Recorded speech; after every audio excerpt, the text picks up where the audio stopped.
my maniacal compatriots! I just watched Make Your Mark Chapter 4, and my gosh, this chapter did a whole lot of stuff. It did a lot of stuff really right, but it also did a lot of stuff really wrong. And fair warning, it actually starts off primarily doing a lot of the wrong stuff, but it gets better as the series goes on. So just so you know, this is a spoiler review, and I am not a reviewer who holds any punches. When I see problems or an area that could have been handled better, I'm gonna call them like I see them. You will find no sugarcoating here. I eat my donuts as just plain bread. Anyway, with that out of the way, let us get into My Little Pony Make Your Mark Chapter 4. So the first episode of Make Your Mark Chapter 4 is Bridal Woodstock. In this episode, Izzy shows the group an event called the Luma Bloom, which causes everything in an area of bridal wood to glow. And Pip decides she wants to host a music festival there. But there is one small problem that Izzy points out. During the Luma Bloom, there is no music because it attracts creatures called troggles that steal your voice. Izzy says that it is one of the unicorn's superstitions, but Pip, being some pony that doesn't believe in that stuff, decides to hold the festival anyway. Yeah, I mean, like, what is a troggle anyway, you know? When you think about it, what is anything?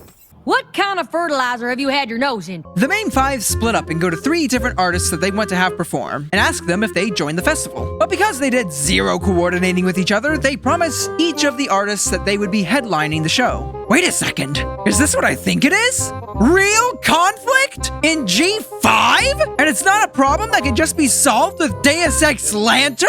What is this strange feeling that I have? Is it investment in the plot? Okay, G5, you've got me hooked. I am engaged and interested to see where this goes. One of the bands that was asked to perform was the Dreamlands, led by this generation's version of Minty, and their album cover looks like this, which is genuinely amazing. I love this. Now, the Dreamlands have not performed in years, but are convinced to reform for the festival, but they are stepping on each other's hooves and fighting constantly. Wait a second, is this... Gasp! More conflict? Are we sure this is the same show that brought us Winter Wish Day? They're arguing over how to alter their music so that it would appeal more to a younger audience. And Sunny tells them to do what they do best and that they're gonna rock the stage, which then causes their cutie marks to glow and the conflict to be immediately over. Oh. Well, that was short-lived. Also, can some pony please explain to me how cutie marks work in G5? Anyway, the group realizes their mistake in having all the bands headlining the show, and so they convince 2 of the bands, the Dreamlands and Electric Blue, to open the show instead. Then there's Ruby Jubilee, who just asked to perform first right after the main 5 had made these plans, and so now they have 3 openers and no headliners. Conflict makes things interesting. So now that we have this conflict, I imagine that there will be a bunch more issues building on top of this. The characters will constantly be lying to the bands, eventually getting discovered, which makes them not want to perform at all topped with troggles stealing voices and a lesson about honesty. This episode has the potential to be amazing! Aren't you a major pop star? Oh, right, yes, I am! I suppose I can perform. That actually makes a lot of sense. So the whole conflict with who's going to be headliner didn't really go anywhere meaningful and was just easily solved in about 1 minute. That's kind of disappointing. Like, that's not inherently bad. It's not a problem. It's just fine. So the show goes on, causing troggles to appear, which start stealing every pony's voice. They then very quickly realize that red rubies can cause troggles to release a pony's voice in favor of the rubies. So they hold them up, troggles take the rubies, and the show continues as normal. So we had more conflict that was pretty quickly resolved. This does, however, lead to the lesson of the episode pretty well, where Pip realizes her mistake and understands that she should have respected the ways of the unicorns. Overall, this opening was... okay. Like, it's not bad. There were plenty of enjoyable moments. But in regards to the plot itself, I think there's a lot of areas where it easily could have been made more interesting. This episode was a lot like getting 1 scoop of ice cream instead of 2. Like, you can't complain, and you can and should appreciate what you got.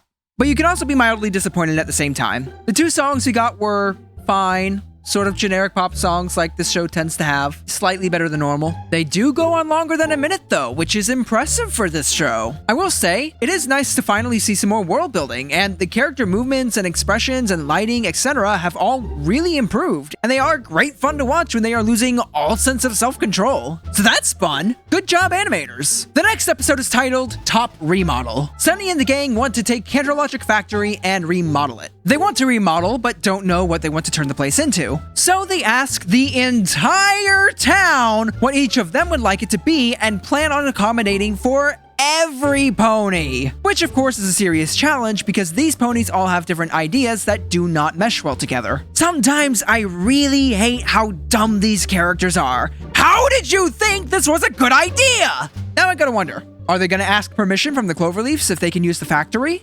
No, they are not! They just decide to steal the place for themselves! And then I thought, well, maybe they abandoned it off screen or sold it or something like that. But then, Sprout shows up and tells us that his family does still own the building. Every pony should have an equal say and be able to enjoy the new space, right? No! You don't own the building! You don't get to decide what happens to it! Meanwhile, Zip is somehow the only one interested in Twilight's message and is working hard to figure out what she is trying to warn them about. Once again, I am annoyed with these characters for not doing what any pony would do in this instance and try to figure out what ugly 3D Twilight was trying to warn them about. Hey! We do at least finally get an explanation as to why Opaline wants to steal Sparky and not the crystals, which is that she needs more magic before stealing the crystals. And if she were to try and drain the magic from them now, she would destroy the Prisbeam magic she wishes to drain. I mean, I was under the impression that she could drain all magic in Equestria and not just Prisbeam from the crystals because they are the source of all magic, but whatever. I'm glad that we finally have a reason as to why she doesn't carry out this incredibly obvious plan, but it took way too long to get this explanation. This really should have been addressed in Chapter 2. Anyway, Sunny and her friends decide to turn Canalogic Factory into a studio where any pony can come and do whatever they want. And I think this is actually a pretty good solution to the problem. But of course, they seem to be forgetting that this factory does not belong to them. And Sprout actually points out that he still owns the factory, to which Izzy asks, "Is that true?" And Sunny says, "No way! It belongs to all of us now!" And ends off with a bunch of laughter. No! The building does not belong to you! Sunny is literally stealing! Throwing out the Cloverleaf's property and vandalizing the factory! All the while, Hitch is standing right there and is okay with all of this? No! This is stupid! Whatever happened to the law is the law, Sunny, and I'm here to uphold it. I want Movie Hitch back. He had reason. He had integrity. We're crooks. I can't believe they actually had these ponies steal the building, then justified it with, "No way, it belongs to us." I cannot stress enough how stupid this is. Yeah!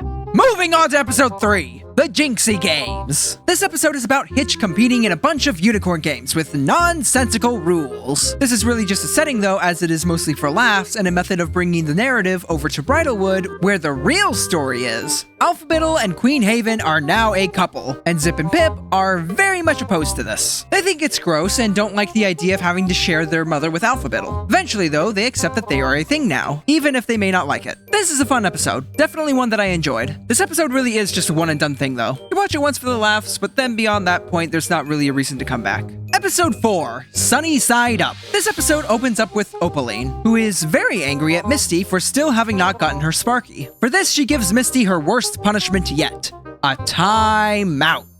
Yes! That is her worst punishment yet. What were the other punishments before that? It's not even like she was placed in a dungeon with rats or spiders or anything. It's just a bedroom. Opaline is supposed to be the big bad of the series, the mighty Fire Alicorn who defeated Twilight Sparkle. But I can't take her seriously when she can't laugh because it's hard on her throat, her magic is so limited that she can barely teleport an item without draining all of her power, all of her plans repeatedly fail, and her worst punishment yet is a time out. Speaking of her plans, Opaline's new plan is to steal the main 5's cutie marks because apparently those are what's powering the Prisbeam. She figures this out because of a photo that Misty has of her friend's cutie marks glowing. Only there's one teeny tiny problem here. This cutie mark glow is not exclusive to these 5 ponies. As we saw with the Dreamlands earlier, any pony can have a glowing cutie mark, meaning that there's no reason to think that cutie marks are what's powering the Prisbeam. Also, this is where I just have to ask once again, what the heck are cutie marks in this world, and how do they work? Cutie marks really are just a do anything button, as if we don't already have enough of those. Opaline also talks about how she grew up in a place called Skyrus, and how apparently she knew Celestia and Luna. She says that back in Skyrus, they were the favorites because they had the whole sun and moon thing going. Speaking of which, we still haven't gotten an answer as to how the sun and moon are able to operate on their own without magic. I mean, it's a pretty significant part of the world building to just ignore. But despite the whole sun and moon thing, Opaline says that she had something better because she was an alicorn of fire and strength.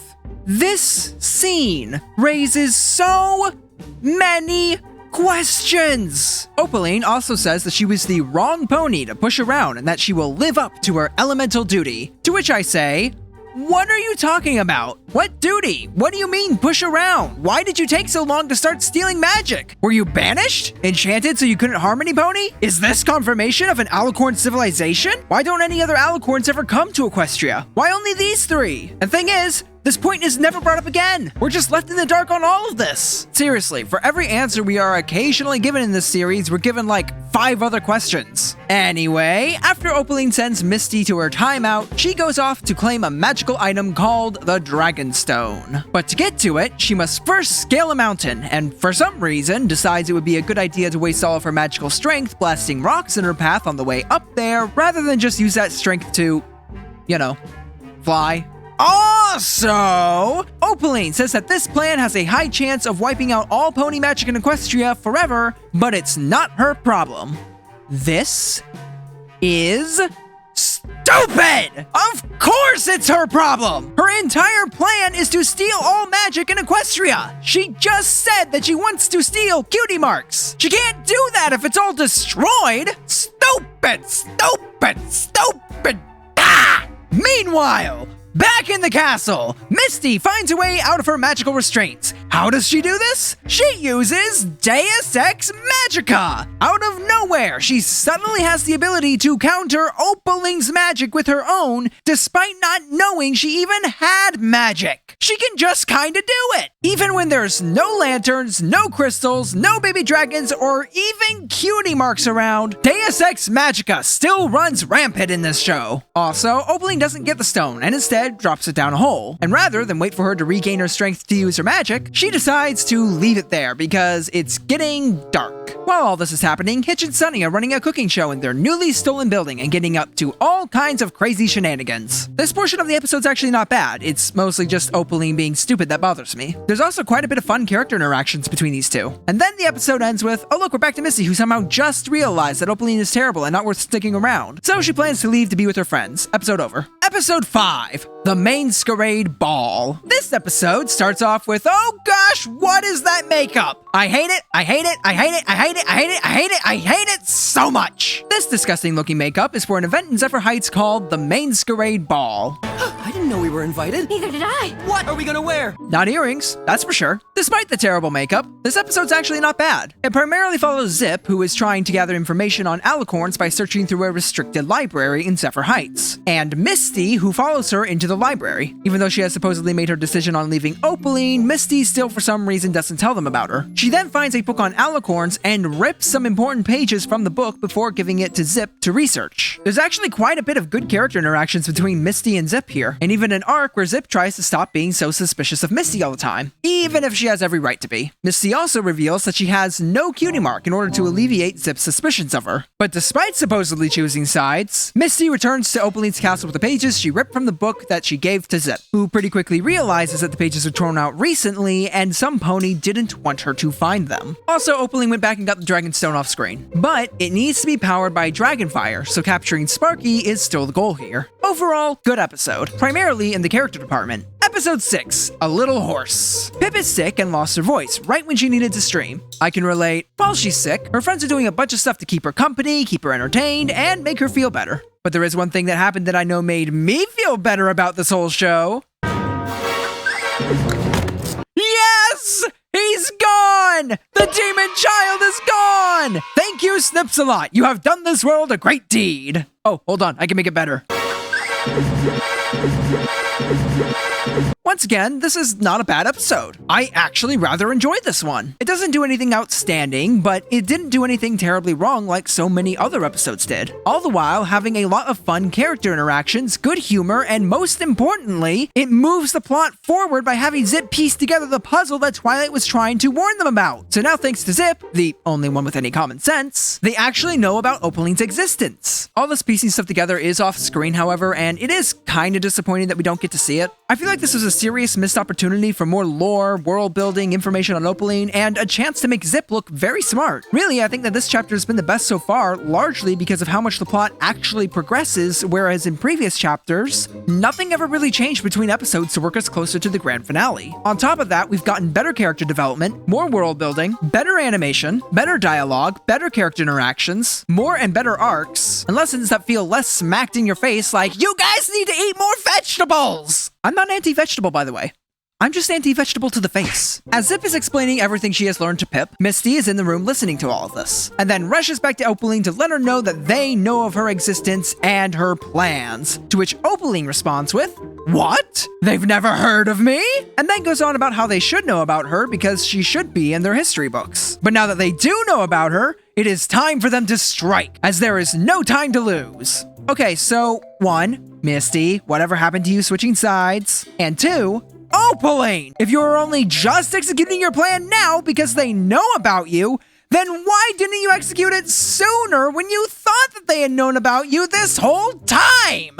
Ah! Why do your plans never make any sense? You are the dumbest villain to ever hit the television screen. This episode was doing fine until you showed your ugly face last minute.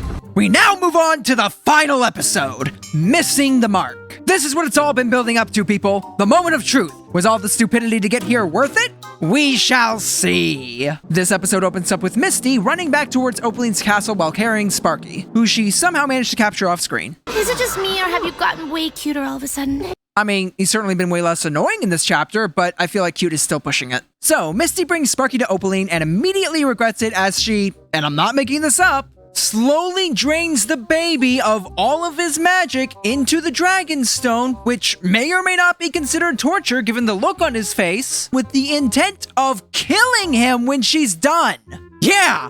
They went there! Opaline suddenly went from being a pathetic, non-threatening villain whose worst punishment was a timeout to child murder. Why couldn't she have been this way throughout the rest of the series? She would have been seen as an actually somewhat serious villain rather than a joke if they made her this intense before. Also, what the heck is that doing there? That's a six-sided chest from G4. I thought that thing turned into a castle. Why does Opaline have it? No, this does not have anything to do with the plot. It's just they're raising even more questions. By the way, remember that whole line from Opaline in an earlier episode about how using this Dragonstone could destroy all pony magic in Equestria? Yeah, that never comes up again. She uses it no problem. Meanwhile, the main 5 are back in the Bright House looking for Sparky. Misty, feeling bad about what she has done, rushes to the Bright House to warn her friends about Opaline and how she has Sparky. They all then hop into the Mare Stream and some seriously intense music starts playing. I'm not joking. The music is so good that them flying through some dark clouds in a giant rainbow toy sale just might be one of the most intense things this show has to offer. Not that the bar was set very high.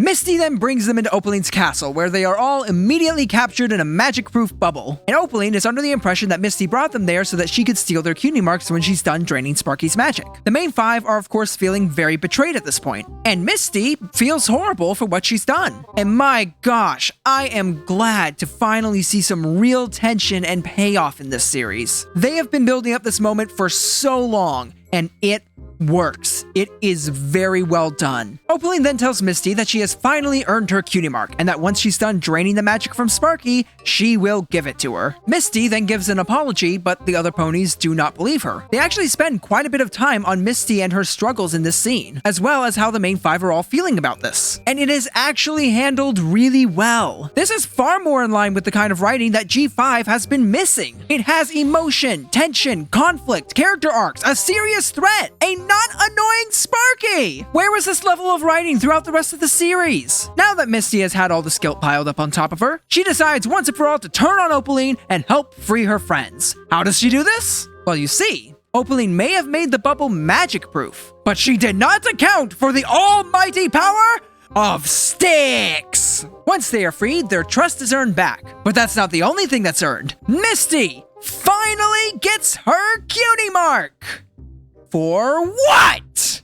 What the heck? Why does she suddenly have a cutie mark? For turning good? This is not how one earns a cutie mark. Why can't this show go 2 seconds without butchering how cutie marks work? Opaline then drains Sparky of all his magic and absorbs it into herself from the Dragonstone. After which, Misty calls for her downstairs. Zip and Hitch sneak past her to go save Sparky, and Opaline finds Misty tied up in her throne, thinking that the other ponies had overpowered her. Sunny then confronts her in an epic battle with her alicorn magic, and it truly is a good fight scene. I do kind of wish there was a more personal connection between Opaline and Sunny to make this fight scene carry a little bit more weight, but still, it's not bad. During the fight, Sunny is given the last bit of strength she needs to overpower Opaline through the cheering of her friends. And of course, their cutie mark magic that makes no sense. Sunny then traps Opaline in the same magic-proof bubble that she had used against them. Don't know how she knows that spell, but at this point, I'm just about ready to give up on the magic system for this generation. It is just so broken. Opaline then says, "You can't keep me here forever," and Sunny responds with, "No, but I can keep you away from my friends." And then just leaves Opaline alone! She lets Opaline go! After stealing Sparky, trying to kill them, threatening to steal all magic in Equestria, Sunny just walks away. No! Sunny! You stupid! You very, very stupid! And all of you who aren't trying to stop her or drain the magic back from her or anything! Find an item in this castle to imprison her, enchant her, something! Why are you guys all okay with this? You know that if you let her go, she's only going to come back stronger and deal even more damage! Stupid, stupid, stupid! Opaline is then very angry and tells Misty to clean up the castle, which she uses her newfound magic to do. So wait, getting a cutie mark unlocks a unicorn's magical ability.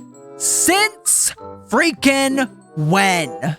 Opaline remains under the impression that Misty is on her side, and now, if she wants to see her friends, she will have to do it in secret. Misty also now needs to hide her cutie mark from Opaline. We then get one final scene of Opaline saying that now she plans on finding more dragons and draining their magic as well. And once again, I have to question her plans. Why do you want dragon magic when you can now drain the magic from ponies and the Unity crystals? The fact that you did not have Sparky's magic was the reason you couldn't drain the magic from the crystals. So why the heck are you not planning on stealing the crystals? All you have to do is fly over there when they're not home. Also, random side note, the mirror that we all thought was going to be a major plot point never shows up again. So that was Make Your Mark Chapter 4. And I have to say, I was pleasantly surprised to find that this was a major step up from previous chapters. The writing is better, the characters are better, the animation's good, the payoff with Misty's arc was good, they actually started moving the plot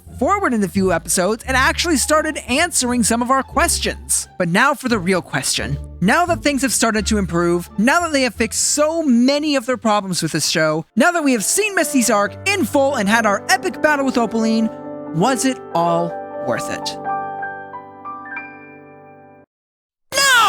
Of course not! This was not at all worth it! Do you have any idea how much crap we had to go through to get to this point?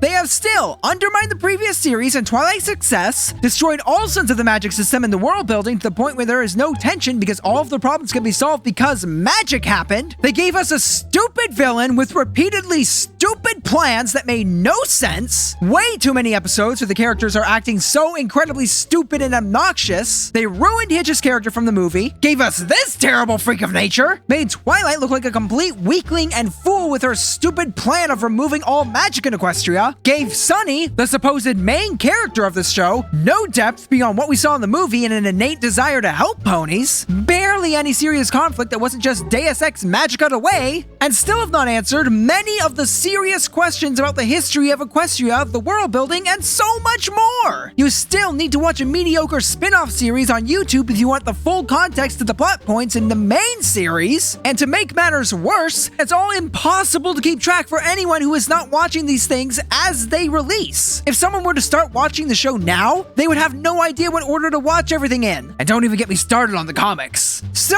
no! This was not all worth it! We got a trash plot with a trash villain with characters that were sometimes good, sometimes trash, depending on how the people making the show felt that day. And it all built up to an ending with writing quality that really should have been the standard for the whole series leading up to this point. They have broken so much at this point that I think the show is beyond repair. I could go on and on about all the major problems this show has, but I have already done that time and time again in other videos. They have shown that they are willing to get more intense. They have shown the animation is at a point where they can start building new environments. They have shown that they now have a better understanding of the characters. They have the ability to make this a decent show going forward. But even if future episodes are better, I don't see them making up for all the stupid crap we had to put up with to get to those episodes. If it is all gonna be worth it, Chapter 5 had better have some outstanding writing. Overall, I'm not totally sure how I feel about Chapter 4. It has some good episodes, but it also had some really bad ones and a whole lot of stupid from Opaling just kinda shoved in there. I did enjoy large parts of it. It has its moments. Maybe upon further reflections, my opinions will change. Maybe I'll see it as better, maybe I'll see it as worse. But currently my thoughts on Chapter 4 is that it was just